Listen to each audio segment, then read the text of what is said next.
Après le lavement des pieds, ils se sont remis à discuter, à manger, à rire peut-être, en se racontant comment ils ont dupé tel policier du temple qui croyait les avoir reconnus, échappé à tel autre qui les poursuivait. Quelques-uns sans doute s'interrogent encore sur ce geste qu'il a eu de leur laver les pieds, mais, bah, il les a souvent déroutés, ils ont appris à attendre que se dévoile le sens de ce qu'il a fait et ce qu'il a dit. Bientôt, les rires cessent, les conversations s'éteignent, car survient le drame, la rupture avec Judas. Déjà, en leur lavant les pieds, Jésus avait cru nécessaire de préciser qu'ils n'étaient pas tous purs. Et là, soudain, revenu à sa place, rhabillé, Jésus annonce: l'un de vous me trahira. Or, ils ne paraissent ni stupéfaits, ni scandalisés. C'est dire quelles sont leurs craintes que les rires cachaient mal, quelle est en réalité leur détresse profonde, combien ils sont peu sûrs d'eux-mêmes. Car la plupart osent l'interroger. Est-ce moi? Ils s'observent aussi.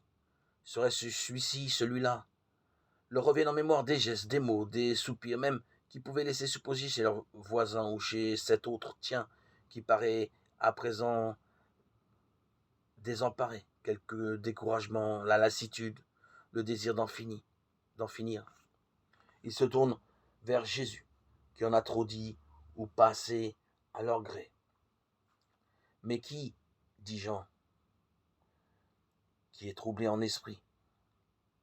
Un terme que cet évangéliste a déjà utilisé 2 fois. Jésus a été de la même manière troublé en esprit, en voyant Marie pleurer sur son frère Lazare, puis après l'épisode des rameaux, quand les Grecs l'ont interrogé et qu'il a laissé prévoir sa fin prochaine, ajoutant: Père, sauve-moi de cette heure.